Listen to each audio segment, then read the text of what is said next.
Welcome to another episode of Things You Didn't Know About the Holocaust. I'm Phyllis Zimpler Miller, and today I have with me as a guest Judy Rakowski, who is the author of Jews in the Garden, a Holocaust survivor, the fate of his family, and the secret history of Poland in World War II. Now, the story of how she discovered all this is fascinating, but you're going to have to wait till the end of this episode because first we're going to talk about what Judy, who's the younger cousin of Sam, who is a survivor, learned on their many trips to Poland. So, Judy, start with what you think we should know. So a lot of us know what happened to relatives in the Holocaust because the Germans kept excellent records of what happened to Jews in the camps, which is chilling because we know, for instance, my cousin's younger brother, the exact moment he died in Mauthausen from typhoid. But what we don't know, and what has only become the subject of a lot of academic scholarship in recent times, is what happened to all the Jews that found hiding places, found, brave, compassionate people that they could hide with while while you know, Well, they the were being hunted. correct, while they were being hunted and killed.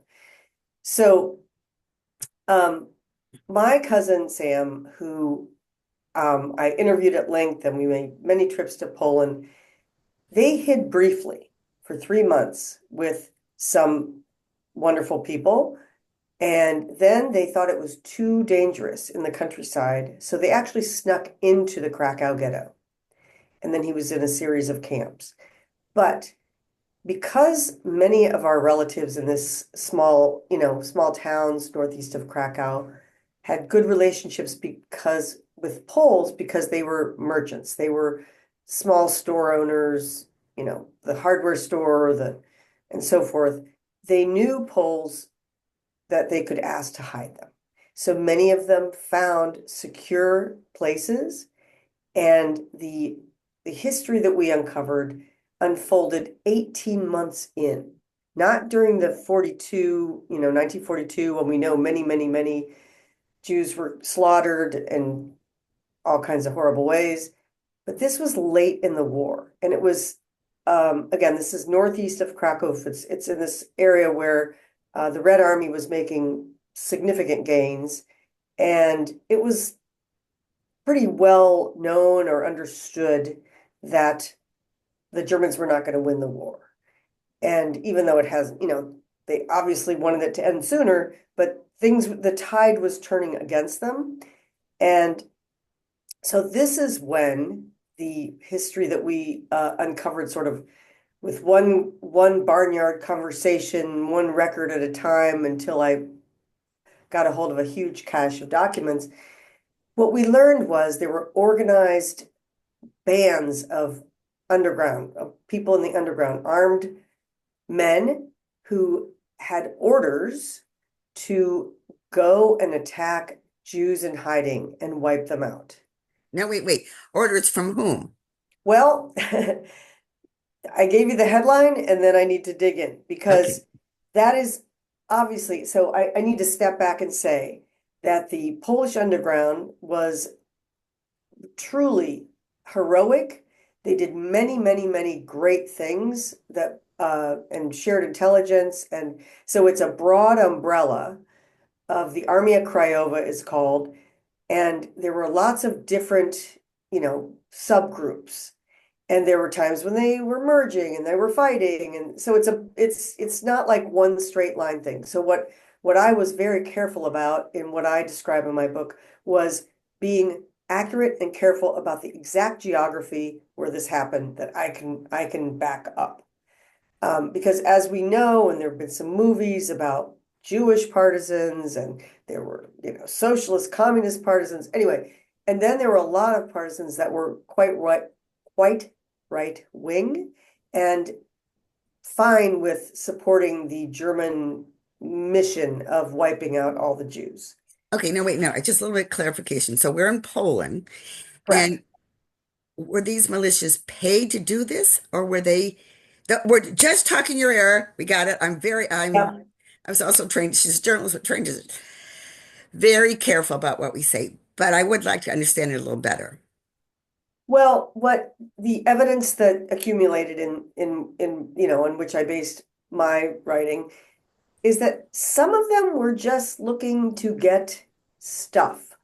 Oh, They stuff. thought you had gold, they thought, and so I wound up getting this very big, thick court file about 20 partisans who were prosecuted successfully. And some of them, one guy in his testimony, he said he wound up with a pair of shoes that belonged to some Jews and so they like sort of like robbery was truly a big part of the motive for individual participation, but they also, we also need to acknowledge the cultural reality that like everyone was a partisan in Poland. Even if they didn't do anything, they fashioned themselves as partisans. So it was a Wait, very wait, you're widespread. saying, let's just clarify. She's not saying everyone was a partisan. She's saying that everyone in Poland will tell you that their grandparents or great grandparents were partisans, which is a whole different thing. Just Yes, like we have a joke because my husband and I were stationed in Munich, Germany from September 70 to May 72, that none of the people we met fought against us, the Allies. They all fought on the Eastern Front, or they were right. on vacation in Switzerland. So I just wanted to clarify that. Yes, exactly. But so what in some ways backs up or corroborates this takeaway that that we learned is the what I saw over the arc of time of our visits was the attitude toward hiding Jews. When we first started going there in 1990, 1991, 1993, nobody, even people with whom we had wonderful relations and we'd bring gifts and be welcomed, multi-course meals, nobody would those families, the descendants of those who hid my relatives, did not want to be publicly identified as having hidden Jews. That was the last thing they wanted.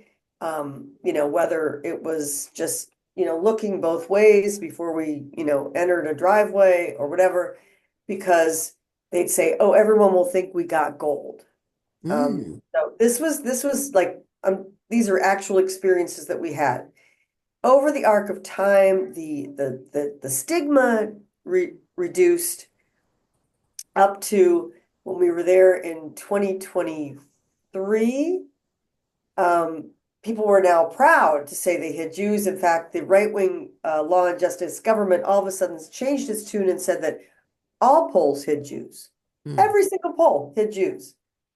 And and then kind of left the country going like, what do we say about all this? It was this whiplash. But I want to say the big deal that really kind of made this be a book, if you will. And I apologize, I have a cold. I'm not as I'm not things aren't rolling off my tongue as usual. But it was a memory law passed in 2018 that outlawed saying that Poland had been complicit with the Nazis in any way. And this A was law passed by Poland's national. correct. By the right-wing government, the populist government, Law and Justice, which has an acronym in Poland, in Polish, that is PIS and can be pronounced in a way that maybe they wouldn't, but I would. Um, so anyway, what memory laws, there are memory laws around the world. In Germany, there's a memory law you cannot say that the Holocaust didn't happen, right? So they're not always seen as so bad, but in in 2018, this law was passed, and it was a crime punishable by prison to say that Poland was complicit in any way. So there was worldwide outrage. Israel went nuts, and eventually the prison piece was pulled out of the law. It's still a civil it's still a civil violation, if you will, to to say this, to make a historical narrative that, is against the polls. And it's rationalized in a way that this is actually quite relevant to us in these times. It's rationalized by this need for the Polish people to have pride in their history. And, a lot of laws balance rights and, and needs. And I talked to many people who said, well, we need to have pride in our history. And you were hearing that sometimes in this country now. And that this was the harbinger for me to see that play out. In fact, there was a libel case brought against the leading scholars of people revealing Polish complicity, the Polish police, and all this kind of stuff. Libel case brought against these scholars, and a judge in that matter said that all Poles have a right to pride in their history. And in fact, that trumped the truth, which I think is something that we should all pay attention to because it's very, Okay, this is not political, and I don't know whether she chose that word on purpose, but I, just saying, okay? no, and I just couldn't think of a better word. I wasn't really trying to be political. Okay. But but truly, I mean, I got a translation of this judicial ruling and she was overruled on appeal, but the finding was that this right, the truth, pride will out against the truth. So there is a body of research. My book doesn't go as far as much of the academic scholarship in this area because I was limiting it to my, family experience. But what we found was that a number of families of cousins found wonderful, solid, I shouldn't say wonderful, some of these hiding places were under a barn. They had very, but they were kept safe for 18 months. And I know of three different situations that I have. Wait, can you just clarify when did the 18 months start? Okay, so it was from 42 when the roundups were first starting But when until in 42? the fall of 42 to the spring of 44. Okay, now keep going. So what happened was in the area where my family comes from, the town of Kazimierz Wielka, people who were kind of in the know got tipped off that the roundup was coming. And so they fled, found hiding places, and the roundup occurred, and the rest of my family had gone into hiding. Yeah, But definitely hold up the cup. Hold it up. No, in front of you so we can. okay, there we go. Yes, there. Yeah, so if you could see my great grandmother, it's hard to see, but this squat woman in her, I think she was in her 80s or 90s by that point, she was left in the house. The Nazis found her, pulled her out, took many bullets to kill her. She went down shaking her fist. The townspeople still talk about that. And then when I first heard that story, it gave me shivers. The rest of the family was in hiding, and the two family, my cousin Sam, who's this, I don't know if you could see this little, oh dear, Yeah. this little toddler there. He was about 17. His brother, cousins, and their parents went into hiding. And like I said, they snuck into the Krakow ghetto. But a number of their cousins also found safe hiding places. But even though a lot of them got tipped off, they didn't even share with their own family where they were going to hide. So we first found out about this when these friends of my cousin Sam took us out to, we thought we were going for one purpose, to find a living survivor, but in fact we were being brought to visit his childhood dining room table. And I read the book. I know it's coming. so the first thing they said to us as we entered the room where the table was, they said, to look, not to take. And we're like, why would we take what? He was going to put a table on his back and run out of the room. It was crazy. Anyway, after that, guy who owned the table went on and on about what a good deal he got for it. Sam, my cousin, without missing a beat, he said, do you know where the doulas are? I heard I heard they hid around here. And this guy said, oh, yeah, they're next door. Their bodies are in the root cellar. And the way that he said that was an early indication of sort of how common this was. There's a lot of uninvestigated, as a reporter, I was like, a lot of uninvestigated deaths, and it's like the whole country's a crime scene. So we go next door and we find a kindly, like you could just, I didn't understand what they were saying, but I could read the guy's face before I got translation. This man who said, this was a tragedy for your family and for mine, because these partisans came late at night, roughed up his father, demanded the Jews they were hiding. He wouldn't tell them. So they went away and they found someone who tipped them off to the location. They came back. Again, this was a lot of guys with weapons, which by the way, it was illegal for Poles to even have weapons then. Um, so they must have felt that they were not at great risk. Anyway, they come back, they go straight to the barn, they find the location, they pull out these five adults and march them up to the hillside and had the homeowner, the guy hiding them, dig a big pit. And then they continue to harass him for hiding Jews. They shot all the Jews and then they had him jump into the grave and threatened to kill him as well.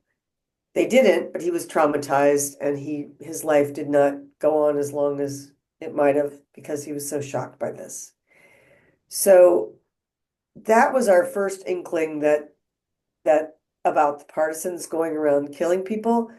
And then we subsequently interviewed a battalion commander who confirmed this was happening. So we got like the words from actual partisans beyond, the confirmation. But what I have to say that despite this arc of change about the attitude toward hiding Jews, no one has ever made it a stigma to have been participating in the killing of those Jews. Those families, in other words, there's a stigma for hiding Jews, but there's no stigma for having participated in the killing of them. Okay, is there a reason for that besides? I think it's actually it's not a nice, thing that they're like, oh, sure. What, the reality is we were erased from the landscape. And what was truly the most upsetting disappointment for my cousin and all the trips, because he thought coming back as a prosperous US businessman who's, got through all of this, through many, many miracles, had an incredible life, raised a family in the States, coming back, he's still the same person, right? To the ones that I was your schoolmate, I was your friend, you were associated with my family in business, but something, like a switch had clicked when we were turned, as I say in the book, from people into prey. And that switch, even though he was welcomed with warmth and homemade meals and everything, that stuck. And that's what's so upsetting because even when reading the testimony from this trial. Now, by the way, this was under communism, so it's not like you could go to the court or go to, look up these documents. These are all like, obtained through circular means. But the descendant, the granddaughter of the person who hid the doulas, when we were back there on another occasion, she didn't know what had happened on her own property. She didn't know. She had only been told. They called me doula in school. They teased me about the Jews in the garden, and that's where the title comes from, you know. Um, it's Just so people understand, the grave, the pit. Yes, Yes, in the garden. And, that's what I think for American audiences, I think it's really something I need to underscore that under communism, so many topics were taboo. Remember, even religion wasn't, allowed. And all the monuments, the memorials, talk about people martyred by Hitler or fascism. They do not distinguish Jews as victims of the Holocaust. Yes, I'm trying to hold two thoughts in mind at once. So, yes, we can talk about how the Poles think that they're equal victims with the Jews. But Yeah, I wanted but to know, I'm just talking about that Jews were not people didn't think of Jews as particular victims because the whole narrative was, you were victims of fascism. but the one thing I was in read the book I didn't understand is why did the communists persecute these partisans? Why did You they mean care? why was the prosecution brought? Okay, so from what I gathered, there was a a someone, some Soviet socialist person was caught up, was what in one of was killed as one of these partisan attacks. Oh, So while they were at it, they threw in these other cases. But even though these guys were prosecuted and convicted, and some of them had 14 deaths, you know, attributed that they know. attributed to them, they were quickly given amnesty. And they really didn't serve hardly any time. And then later, they were treated like veterans with full benefits, and they even got a nice shiny new Fiat.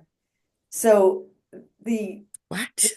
the partisans are still the heroes of Poland. Every kilometer, there's some you know a Polish eagle and some flowers, and they're constantly heralded.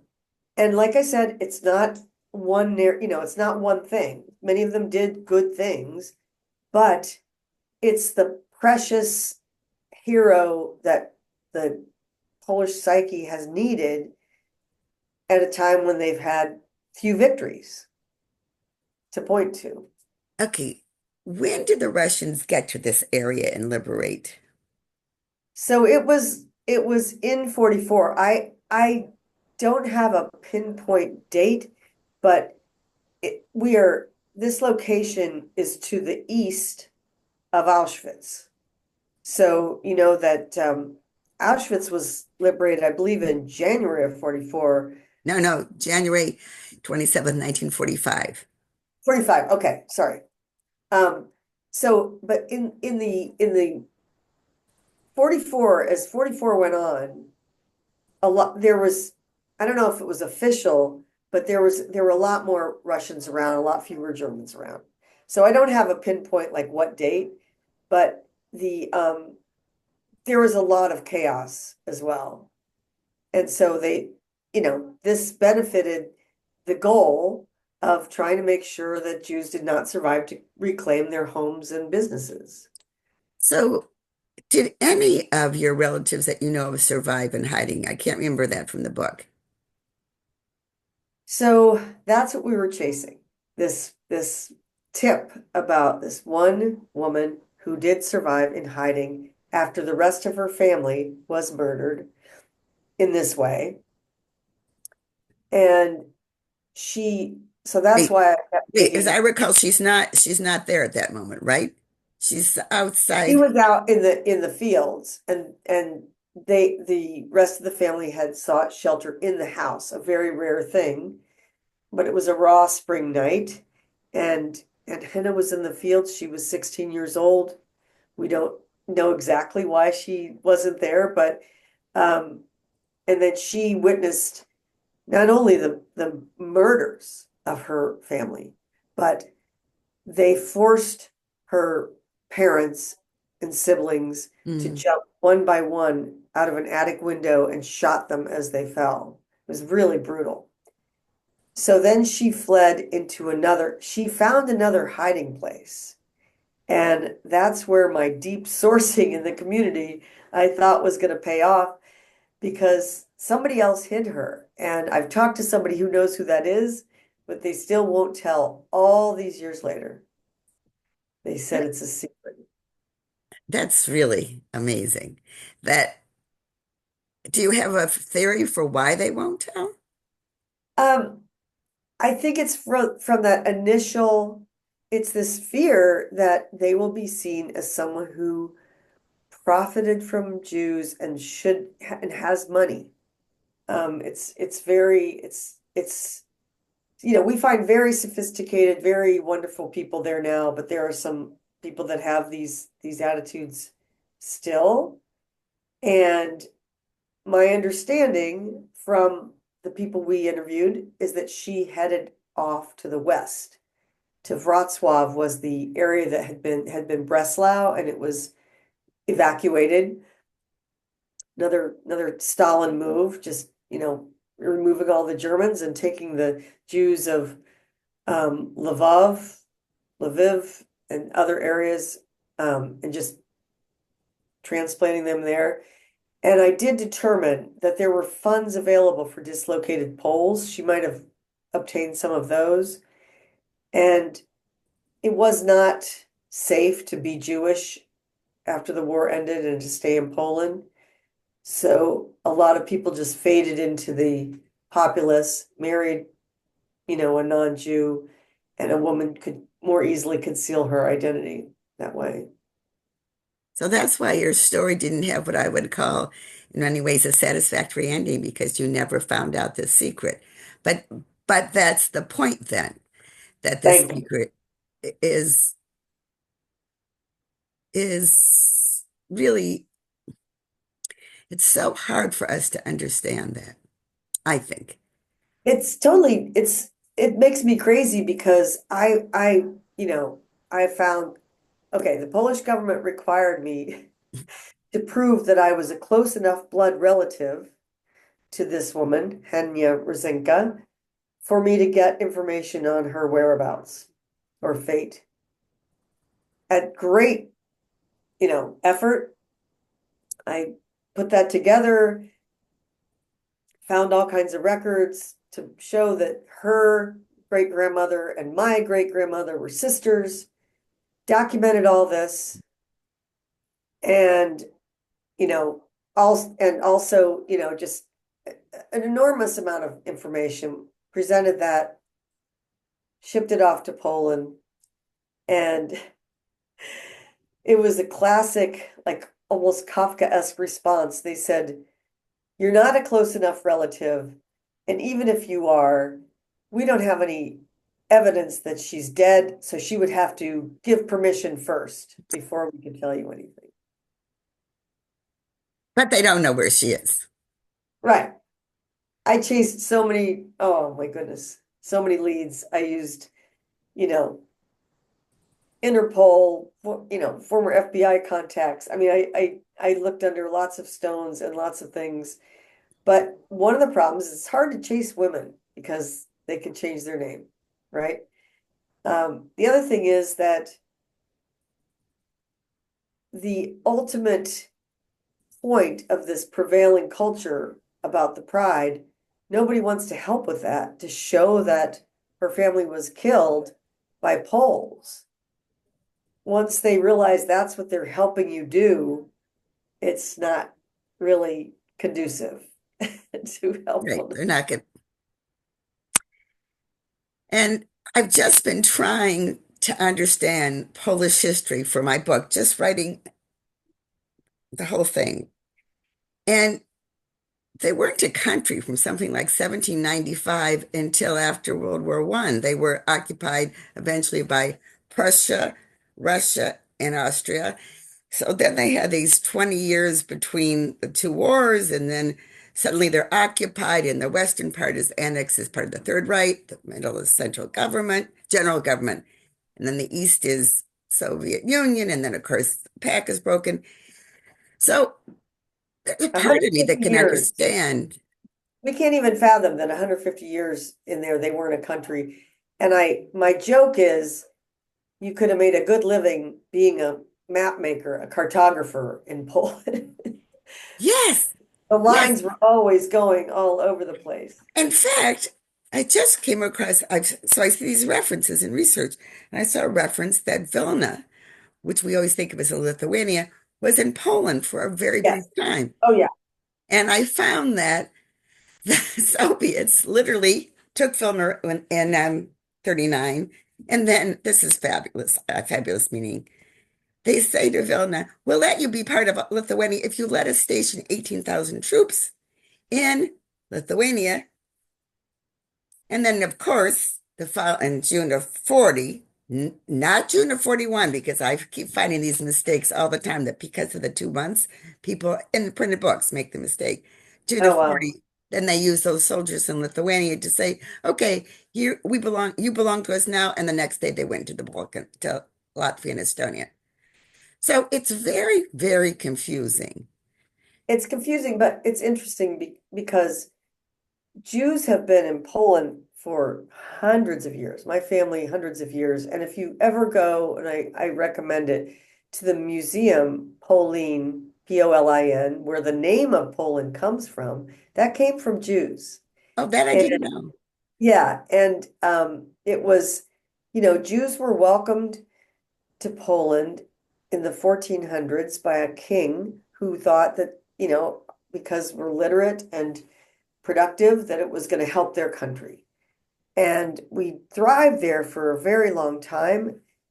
And that's the bigger story of Poland. And it's really what gives me hope for the future because, my point is we have a dark history here. People need to know it, face it. This is what happens when, you try to wipe out a civilization. But there are a lot of good people. Shoot, I'm so sorry. Of course, it's a scam. Yeah, there are a lot of good people who get overlooked in the narrative. Yes. And I've had a lot of people as I go around talking about my book saying, oh, I would never go to Poland. Oh, it's terrible. They were the worst. That's not helpful to us because there's, there's so much wonderful Jewish history in Poland. And it's there's a lot of wonderful people there that realize they are missing something. And the civilization that thrived there for a long time is part of the culture. Um, there's a lot of people looking to re-inhabit that, welcome it back.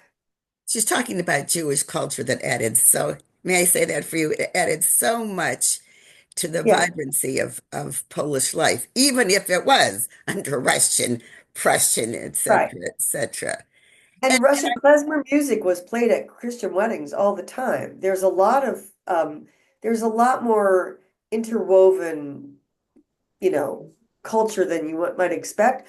Obviously, Jews kept themselves separate for eating and praying, but I think that we we just need to accept all the history and not just, I mean, we're traumatized by what happened. I don't mean to minimize it in any way, but I've gotten a broader appreciation for Poland also because the mayor of the town where my family comes from has welcomed us back again and again, honored my cousin Sam, who passed away in October 2023 at the age of 99. He was honored in a town-wide, celebration of him as the last Jew. They took an early memoir that he wrote, translated into Polish, and published it. So I just don't think it should be one-sided. Um, I'd like to clarify something. This part I do think Poland was right about, only in terms of making it clear. Auschwitz was in Poland, but it correct. was not set up by the Poles. So No, the no, no. right, so the Germans had concentration camps galore all over. Well, they cynically located them nearest to the largest Jewish population. Well, this is a memory from so long ago, but I remember having a Purim Suda in Philadelphia, like in 73 or 74, at the home of someone, Jewish woman, whose grandfather had brought the train tracks to Auschwitz for business, for purposes of Oh, yeah. having, how'd you like to Was have the that in your industrial family era. history? Yeah, family history. So, but I just want to say the Poles do have a point, and when they don't want you to say that Auschwitz was created by the Poles. That So said, that, yeah. So there's been a lot. Auschwitz has been at the center of a lot of acrimony over the years. There were also some convents, set up there. There were things that were insulting to Jews set up there. But there's no question that they were not Polish concentration camps. This was all Germans, and we lose nothing by being accurate about that. which doesn't mean that Poles didn't volunteer to help, they didn't, etc. But it does mean that the Poles did not set up those camps. No, and it's interesting that Poland, and I do have this in the book, sees itself as the Christ of nations and has had trouble with the martyrdom of Jews because Poles have suffered so much. Their topography has invited conquering because it's nice and flat. You can roll right across it, conquered from the Russians, conquered from the Germans. And, you know, it's but now it's got more military might than it's had in a very long time, and we will see what happens with coming events with Ukraine and Russia. Yes, I watch this particularly carefully because when my husband and I were stationed in West Germany in the early 70s, why were we there? We were there to stop the Russians from coming across. And people don't realize that American troops have been in Europe, in Germany, and elsewhere since they entered the World War II. We've never left. And I don't think that the American public realizes how important a role the American military, we keep hearing about troops and blah, blah, blah, but they don't realize that there are families there that live there for the purpose of protecting our democracy from whatever's going to happen in the East. So that's my plug for the U.S. military today. Anyway, Judy, do you have anything else that you think really important? Because we're coming to the end of our talk and, final thought or something. Well, I want to just say that I feel a really strong connection to the place where my family comes from, having visited it, having gotten to know people there, and the film A Real Pain has kind of made a bit of satire out of Americans visiting places where their relatives came Can from, I and hear you? Shall I admit that I couldn't get past the first 15 minutes? is that right? I just, I just, Well, what I want to just say is that we have gone back. Now, my husband Sam has gone with me to Poland, and we have real relationships, and we have connections with people that live there and have their own, you know, way into this history. And it's a tough place to live. You grow up there, you had nothing to do with it. I mean, I think we need to be more empathetic with the full range of experiences and meet people where they are, um, as we would like to be, and not just have one sort of narrow point of view, which is appreciated and understandable, but just to be open to the good people that we should not blame for what happened before. yes, and we haven't even talked about the influence of the Catholic Church at that time, because Poland is a very Catholic country. So that's another thing in trying to understand the Poles' positions in World War II. But that's another story. But I think that you really expressed beautiful sentiments about being open to individuals and understanding that it's not monolithic. Nothing about the Holocaust is monolithic. That's why I kept asking you to pinpoint the dates. And you were excellent in pinpointing this is the area that this happened, that you couldn't say anything else. And we still don't know who really paid for those militia. The way I came away from your book, I feel it was just the zeitgeist of that particular area and other areas too. But Well, some of it's quite disputed, and I just don't want to go beyond my knowledge and what I can prove, because there is scholarship. So I was delighted to have a blurb from Jan Grabowski.